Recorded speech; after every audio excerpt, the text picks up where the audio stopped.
আসসালামু আলাইকুম। আশা করি সবাই ভালো আছেন। আজকের এই ভিডিওটিতে আপনাদের প্যাসেজ ট্রান্সলেশন পার্ট 2 এখানে কয়েকটি প্যাসেজ সাজেশন আকারে আমি দিয়েছি, যেগুলো আপনাদেরকে একটু বুঝিয়ে দেওয়া হবে। আপনারা দেখবেন, আশা করি পরীক্ষায় এর মধ্যে কমন পাইলেও পাইতে পারেন।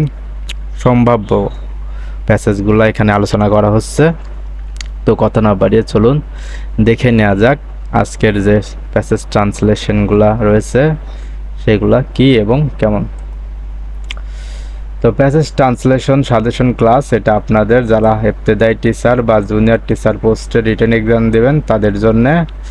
এখানে আপনাদের জন্য 1 নম্বরে যে ট্রান্সলেশনটা আমি আজকে ক্লাসে রাখছি সেটা হচ্ছে 2018 সালে পরীক্ষায় আসা, অর্থাৎ এটা 15তম নিবন্ধন সম্ভবত আসছিল। যেটা হচ্ছে প্রথম লাইনটা ছিল শিক্ষকতা একটি মহৎ পেশা। তাহলে এটার ইংরেজিটা কি হবে? তাহলে শিক্ষক, টিচার মানে শিক্ষক, আর শিক্ষকতা মানে প্রথমে সাবজেক্ট দিতে হবে টিচিং। টিচিং মানে শিক্ষকতা, তাহলে ইজ হয় এ নোবেল প্রফেশন। তাহলে শিক্ষকতা একটি মহৎ পেশার ইংরেজি হবে teaching is a noble profession. এই নোবেলের জায়গায় অনেকে গ্রেটও দিতে পারেন, অসুবিধা নাই, teaching is a great profession দিলেও হবে। এরপরের লাইনটা ছিল সেজন্য আমি এই পেশা বেছে নিতে চাই। সেজন্য বা তাই, এজন্য, এরকম আসলে প্রথমে সো দিবেন। তাহলে সো, তাহলে আমি এই পেশা বেছে নিতে চাই। বেছে নেওয়া মানে কি? পছন্দ করা, চুজ করা। তাহলে কি আমি চাই, আই ওয়ান, পছন্দ বেছে নিতে, টু চুজ এই পেশা, তাহলে দিস প্রফেশন। তাহলে কি দাঁড়ালো? So I want to choose this profession. এরপরে উন্নত জাতি গঠনে শিক্ষকদের ভূমিকা অনেক। তাহলে উন্নত জাতি, তাহলে teacher play a great role in building up a developed nation. মানে একটা উন্নত জাতি গঠনে শিক্ষকরা অনেক গুরুত্বপূর্ণ ভূমিকা পালন করে। আর ভূমিকা অনেক, একই কথা। তাহলে এটাই ছিল অনুবাদ। এরপরে শিক্ষকদের উচিত ছাত্রছাত্রীদের ভালোবাসা। তাহলে শিক্ষকদের অনেক, তাহলে টিচার্স উচিতের ইংরেজি হলে শুড। তাহলে teacher should love their students. স্যারদের উচিত তাদের ছাত্রছাত্রীদেরকে কি ভালোবাসা। অগ্রদূত বই, এখানে এসটা সম্ভবত দেওয়া নাই, এটা এসটা দিবেন, কারণ ছাত্রছাত্রী তার একজন না অনেকজন। এরপরে রয়েছে শিক্ষা প্রদানে শিক্ষকদের অধিক মনোযোগী হওয়া উচিত। তাহলে they should be more attentive to impart education to their students. তার মানে এখানে শিক্ষকদের বলতে আগে যেহেতু আমরা টিচার ইউজ করছি এখানে, তাই তার প্রধান হিসেবে আমরা দিয়ে দিতে পারবো। They should be more attentive, তাদের বেশি মনোযোগ দিতে হবে, to impart education to the student, শিক্ষা প্রদানের ক্ষেত্রে আরও বেশি মনোযোগী হতে হবে। তাহলে এই ছিল আপনাদের বিগত সালে আসা একটা প্রশ্ন, এবং খুবই ইম্পর্টেন্ট, এটা রিপিটও আসতে পারে, চান্স আছে, তো ভালো করে এটা পড়ে নেবেন। এরপর চলুন দেখে নেওয়া যাক দ্বিতীয়টা। তাহলে আপনাদের দ্বিতীয়টা হচ্ছে বিগত সালের প্রশ্ন।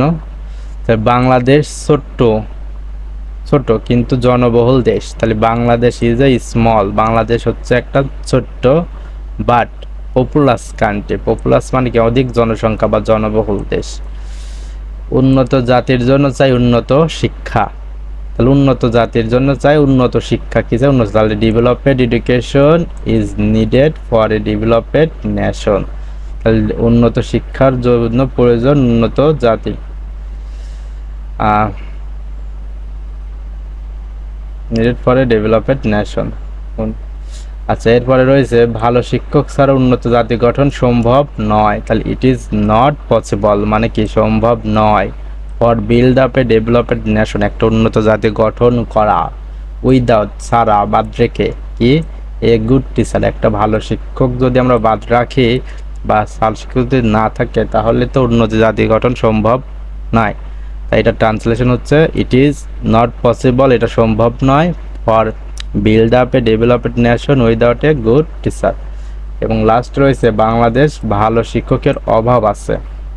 তাহলে there is a one top মানে অভাব, ওয়ান টপ মানে অভাব, গুড টিচার, বাংলাদেশে ভালো শিক্ষকের অভাব রয়েছে। কোথায়? ইন বাংলাদেশ। এই ছিল আপনাদের দ্বিতীয়। এবার আপনাদের জন্য আমি যেটা দিয়েছি সাজেশন সেটা হচ্ছে 3 নাম্বার। 3 নাম্বারে দেখুন এখানে একটা অনুবাদ আপনাদের জন্য আমি তৈরি করে দিয়েছি, সেটা হচ্ছে আমরা বিজ্ঞানের যুগে বাস করি। তাহলে এটা হবে উই লিভ ইন অ্যান এরা অফ সায়েন্স। অনেকে বলতে পারেন যে এখানে কি এরা না দিয়ে এজ অফ সায়েন্স দিতে পারবো, হ্যাঁ ওটা দিলেও হবে। এরপরে সর্বক্ষেত্রে আমরা বিজ্ঞানের প্রভাব দেখতে পাই, তাহলে we notice the effect of science. আমরা বিজ্ঞানের প্রভাব দেখতে পাই কোথায়? সর্বক্ষেত্রে, ইন এভরি স্পিয়ার মানে সকল ক্ষেত্রে। এরপরে রয়েছে বিজ্ঞানের সাহায্যে আমরা অসম্ভবকে সম্ভব করেছি, তাহলে we have made the impossible thing. আমরা অসম্ভবকে possible with the help of science. Help of science মানে বিজ্ঞানের সাহায্যে আমরা কি করেছি? অসম্ভবকে সম্ভব করেছি। এরপরে রয়েছে বর্তমান সভ্যতা বিজ্ঞানের অবদান, তাহলে দ্য প্রেজেন্ট সিভিলাইজেশন। সিভিলাইজেশন মানে সভ্যতা, ইজ দ্য কন্ট্রিবিউশন। কন্ট্রিবিউশন মানে অবদান অফ সায়েন্স বিজ্ঞানের। এরপর রয়েছে মানবতার বৃহত্তর কল্যাণে বিজ্ঞানকে নিয়োজিত করতে হবে, মানে আমরা বিজ্ঞানটাকে আসলে মানুষের কল্যাণেই কাজে লাগাবো। তাহলে science has to B engaged for the greater welfare of mankind. এটাই হচ্ছে মানে মানবতার বৃহত্তর কল্যাণে বিজ্ঞানকে নিয়োজিত করতে হবে। এরপরে চলুন দেখে নেওয়া যাক আপনাদের 4 নাম্বার অনুবাদটিকে। ভিডিওটা কেউ স্কিপ করবেন না, দেখতে থাকুন। এর মধ্যে অনেকগুলো কথা আছে যেগুলো মিস করতে পারেন, তো টেনে না দেখে মনোযোগ সহকারে দেখুন, আপনাদেরই লাভ। তাহলে 4 নম্বর কি আছে? 21শে ফেব্রুয়ারি আমাদের জাতীয় ইতিহাসের একটি স্মরণীয় দিন। তাহলে স্মরণীয় দিনের ইংরেজি কি? এ রেড লেটার ডে। এটা এক মুখস্থ রাখা লাগবে। তাহলে 21শে ফেব্রুয়ারি, তাহলে দ্য 21st ফেব্রুয়ারি, সরি এই এসটিটা একটু উপরের দিকে লিখবেন, এটা টাইপিং মিস্টেক। তাহলে the 21st February is a red letter day কাদের? ইন আওয়ার ন্যাশনাল হিস্ট্রি, আমাদের জাতীয় ইতিহাসের। এই দিনে অনেক বাঙালি মাতৃভাষার জন্য জীবন উৎসর্গ করেছিলেন।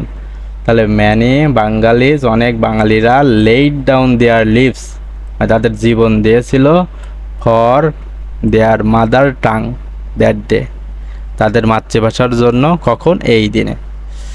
এরপরে সেই শহীদদের আমরা প্রতি বছর স্মরণ করি, তাহলে উই রিমেম্বার মানে স্মরণ করা, দুস মার্টার সেই সকল শহীদদের, এভরি ইয়ার প্রতি বছর।